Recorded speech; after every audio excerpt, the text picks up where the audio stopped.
La cigarette pourrait bientôt être interdite en terrasse. Ça va être le sujet du jour puisque j'ai vu passer un clip de BFM TV sur X qui a extrêmement bien performé. J'y réagis sous forme de fil. Il a aussi très bien marché pour moi. Bon, il semblerait qu'il y ait un vrai sujet autour de ça et on va en parler aujourd'hui.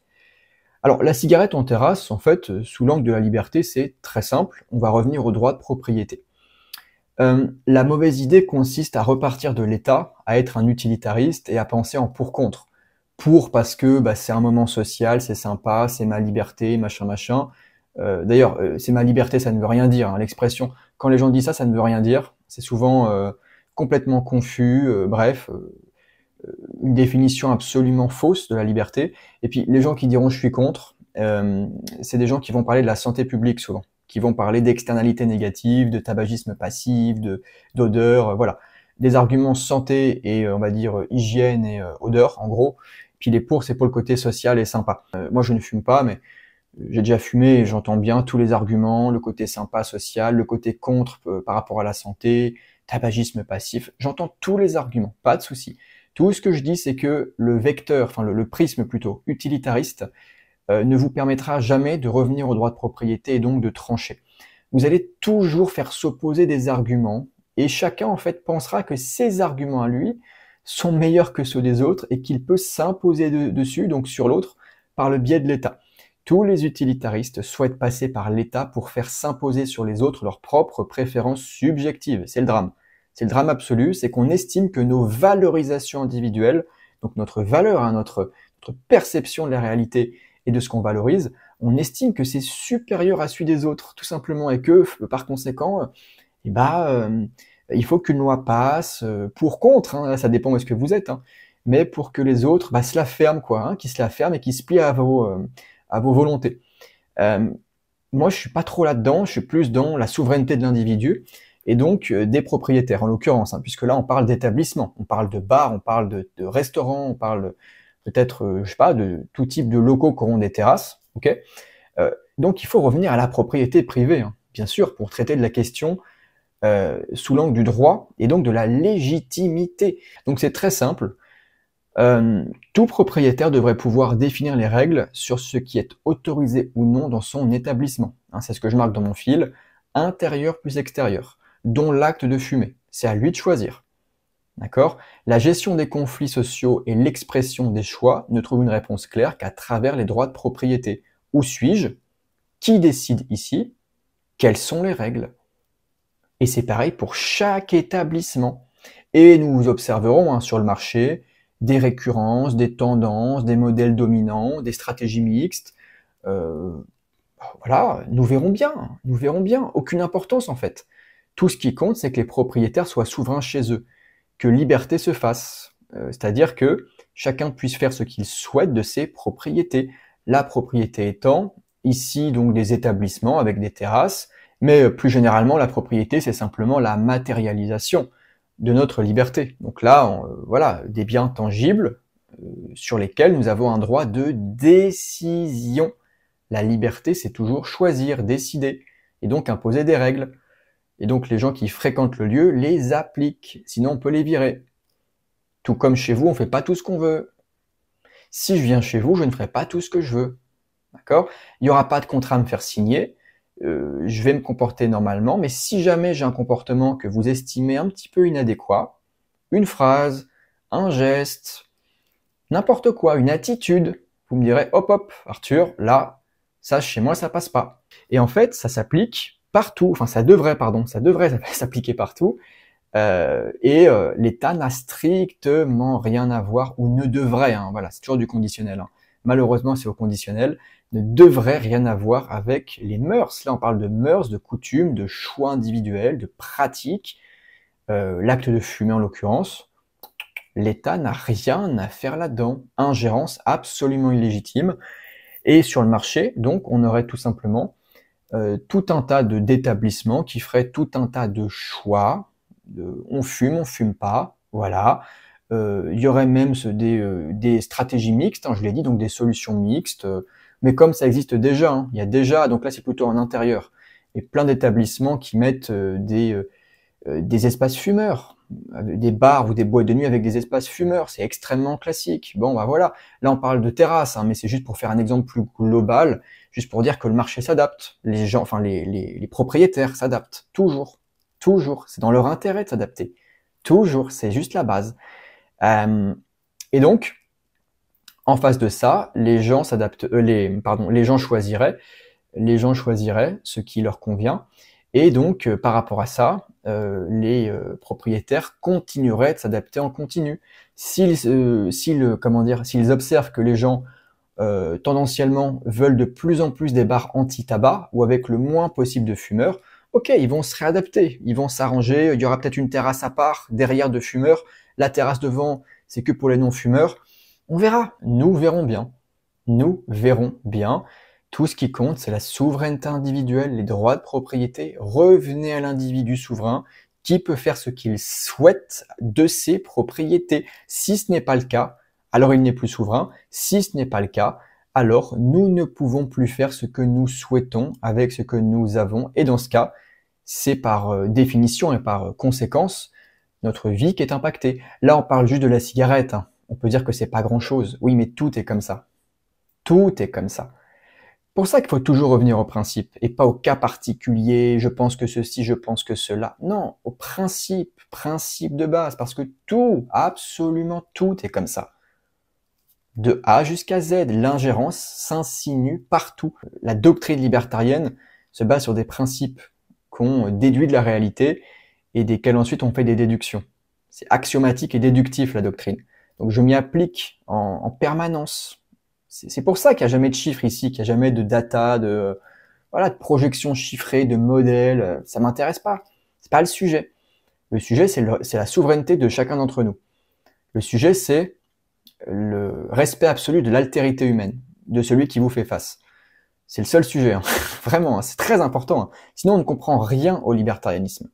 Donc ça, c'est pour la base des droits de propriété. Ensuite, il y a un argument que je vais défaire, qui est l'argument utilitariste et collectiviste, évidemment, de la santé publique. Ce qu'on nous dit donc ce que les contre, les anti-tabac nous disent, c'est qu'il y aurait un danger pour les non-fumeurs qui subissent donc la fumée des autres, et donc que ça pose un problème général. L'argument est évidemment irrecevable, parce qu'il consiste ensuite à empiéter sur la propriété privée, on y revient, et donc à détruire le risque et la responsabilité individuelle. Là, ce qui est important à comprendre, je crois, c'est qu'il n'y a pas de risque collectif ou de responsabilité diluée dans le collectif. Mais de toute façon, risque et responsabilité sont consubstantiels, ils vont ensemble, ils marchent main dans la main. Non, chacun est responsable, chaque adulte, j'entends, chaque sujet de droit, bien sûr. Je parle pas d'un quelqu'un qui est reconnu par la communauté comme extrêmement diminué intellectuellement et qui n'est plus capable de discernement et de décision, auquel cas il est sous tutelle, très bien. Et je ne parle pas non plus des enfants, je parle bien des adultes consentants, capables de raison, de décision, on s'entend. Mais de ce point de vue-là, pour ces gens-là qui sont des sujets de droit, il n'y a pas de responsabilité collective ou de risque collectif. Non, chacun prend ses risques. Et donc, je reviens à mon exemple de tabagisme passif et de gens qui fréquentent des bars fumeurs. Oui, vous prenez un risque, manifestement. Il y a beaucoup d'études qui semblent illustrer la chose et montrer la chose, quand oui, effectivement, c'est pas bon pour la santé. Ah, mais c'est vos risques. C'est vos risques. Ce sont vos risques. Donc, il n'y a absolument aucune raison d'aller légiférer sous prétexte que c'est dangereux pour vous. D'ailleurs, ça, c'est même du conséquentialisme en réalité. C'est légiférer sur base des conséquences potentielles d'un acte, d'une action. Non, cela viole systématiquement les droits de propriété. Et donc, ça vient en même temps saper les fondements de la responsabilité individuelle, bien sûr. Tout ça va ensemble. La liberté, je le répète, je le redis, c'est super important, va de pair avec la responsabilité. Ça n'existe pas sinon, ça n'existe pas. Il est illégitime de légiférer sur base des risques de telle ou telle chose. Sinon, vous allez tout détruire. Vous allez absolument tout détruire et vous allez laisser l'État vous emparer de nos vies. Et vous allez renforcer le contrôle social et donc la dilution de la propriété et en même temps, bien sûr, la dilution de la responsabilité. D'ailleurs, en parlant de ça, tout ça devrait aller de pair avec un système de santé, de responsabilité également. Donc un système décentralisé, individualisé, avec des entreprises, en concurrence, j'entends, avec des assurances privées. Voilà, le collectivisme français, évidemment, est un problème majeur, hein, puisque chacun paye pour chacun de force. D'accord? C'est pas de la solidarité, hein. Quand on paye le cancer d'un tel, c'est pas de la solidarité. Non. Non, non, personne n'y a consenti, en tout cas pas moi. Je serais prêt à redistribuer, à mutualiser sans aucun problème. Absolument aucun problème.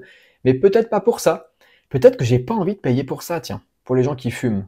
Peut-être pas, hein. Par contre, peut-être que je voudrais payer pour des choses plus simples, plus basiques. Ouais, sans aucun problème. Payer pour des choses qui me regardent, pour des risques que je prends moi. Et pas pour des risques que prennent les autres. Ouais, on revient à quoi? À la dilution de la responsabilité. Bah ouais, toujours pareil. Quand on noie, si vous voulez, le droit dans le collectif, il n'y a plus rien. Vous détruisez tout. Chacun paye pour chacun et c'est de la prédation globalisée. C'est de la prédation globalisée. Absolument anti-civilisationnelle, absolument contre voilà la civilité, contre le développement économique, social de nos sociétés humaines. Terrible. L'argument utilitariste de la santé publique est une justification pour accroître l'ingérence étatique. Et donc ce que je marque, c'est que c'est une manière pour l'État d'intervenir plus tard pour les mêmes raisons dans de nombreux autres domaines qui touchent à la santé. Donc l'alimentation, l'alcool, hein, voilà, ce genre de choses. Et vous verrez que ça arrivera sûrement. Ça arrivera sûrement au nom de ceci, de cela. Toujours pareil, hein, on invente des choses. D'ailleurs, des choses qui sont ensuite souvent, ou en tout cas parfois au moins, légitimes sur un plan scientifique. Scientifique, oui, oui, d'accord. Mais la science ne fait pas le droit. Ah ouais, ça c'est encore autre chose. La science ne fait pas le droit. Bah oui, j'ai dit au début que l'utilitarisme ne faisait pas le droit, que vos préférences subjectives ne faisaient pas le droit. Oui, mais de la même manière, même si la science peut être extrêmement robuste, qu'on peut avoir de très fortes convictions après tout un tas d'études sérieuses, bien menées sur un sujet, ok, mais ça ne fait pas non plus le droit. Les gens peuvent parfaitement prendre en compte une étude, la comprendre, ok, et prendre le risque quand même, pour tout un tas de raisons qui les regardent. Souveraineté individuelle, on y revient. Donc on ne fait pas le droit par la science, non, on fait le droit par la reconnaissance mutuelle, par la négociation, par la coopération, par la contractualisation, qui débouche sur une opération gagnant-gagnant. Donc pour finir sur la science, ça n'est pas parce que la science semble nous indiquer qu'on aurait tout intérêt de faire un certain choix, le choix par exemple de la santé, c'est pas parce que c'est le cas que ça fait le droit. Non, le droit consiste simplement à laisser faire chacun dans le cadre de sa propriété. La propriété étant l'espace social de pleine légitimité de l'action. Chacun agit dans le cadre de sa propriété, donc ça suppose évidemment des limites qui sont fixées par la réalité des autres, des gens qui existent, qui ont une souveraineté individuelle, donc un corps et des propriétés matérielles, donc des biens tangibles. C'est ça hein, qui fixe la limite. C'est le fait que nous ne soyons pas tout seuls, que d'autres personnes existent, qu'elles soient incarnées, manifestées. Elles ont encore une fois, elles ont un corps, elles ont des biens, et tout ça évidemment suppose non-agression. Hein, le principe de non-agression qui est central dans le libertarianisme, qu'on appelle souvent NAP, en anglais un Non-Aggression Principle. Tout ça, si vous voulez, c'est la limite, c'est la fameuse limite. Donc il n'y a pas d'histoire non plus hein, de licence, de chaos, de jungle pour les libertariens, ça n'existe pas. Au contraire, le libertarianisme est un monde d'extrêmes limites, d'extrêmes frontières et de frontières privées. Les individus sont des frontières vivantes et leurs propriétés sont d'autres frontières manifestées. Donc il n'y a absolument aucune jungle, aucun chaos, et il faut absolument voilà, être au clair là-dessus. Pour finir sur la santé, donc il n'y a pas de santé publique, hein, tout comme il n'y a pas de responsabilité collective ou de risque collectif. Non, tout est individuel. Revenez à l'individualisme méthodologique. Ça veut dire quoi? Ça veut dire que nous ne sommes que des individus. Cela n'est pas une opinion, cela est absolument factuel, indéboulonnable. Il n'y a que des individus, des hommes, des femmes, des non-binaires si vous voulez, qui agissent et qui manifestent globalement, pour la plupart d'entre eux, j'ai pas dit tous, j'ai dit la plupart d'entre eux, une préférence pour la civilisation, pour le renoncement à la violence, pour la coopération. Ce qui veut dire que chacun en même temps est un être agissant, une entité ou un agent économique, voilà, qui va donc agir et faire des choix. Nous sommes des machines à faire des choix, des machines à arbitrer. Mais sur le plan individuel, bien sûr. Hein. Sur le plan individuel, c'est extrêmement important. Si vous sortez de là, vous retombez dans l'abstraction, dans le collectif, la nation, le groupe, l'association, le je sais pas quoi. Ça ne veut rien dire, c'est pas rigoureux. Les groupes n'agissent pas. Un groupe n'agit pas. Un club de foot n'agit pas. Il n'agit pas. Ce sont ses membres qui agissent. Les joueurs sur un terrain, le coach sur le bord du terrain, les remplaçants voilà, qui donnent des conseils ou qui soutiennent, qu'importe, voilà, on s'en fout, vous comprenez. Donc, il n'y a pas de santé publique, ça n'existe pas, il n'y a que la santé de chacun et les risques de chacun. Et attention, un peu de finesse à cet endroit-là. Ça ne veut pas dire qu'on n'observe pas en même temps des phénomènes de société. Ça ne veut pas dire qu'on n'observe pas en même temps des tendances, bien sûr, parce que, si vous voulez, les coutumes, les mœurs, la culture se transmet, parfois la maladie aussi se transmet, bref. Donc évidemment qu'on observe des tendances. Personne ne dit le contraire encore une fois, mais il n'y a absolument aucune antinomie à créer entre l'individualisme méthodologique, le fait que chacun agisse, et en même temps, de l'autre côté, le fait qu'on observe des tendances. Il n'y a aucun antagonisme à créer. Donc attention avec ça, avec la santé publique, hein, c'est encore une fois un prétexte, hein, c'est une manière de refaire jouer du collectivisme alors qu'il n'y a que des santé des individus, avec, je le répète, des tendances, pas de souci. Et en parlant de tendances, la meilleure manière de lutter contre les tendances que la plupart des gens estiment mauvaises, hein, que vous, moi, pouvons estimer mauvaises, bah, c'est d'en parler, c'est de communiquer.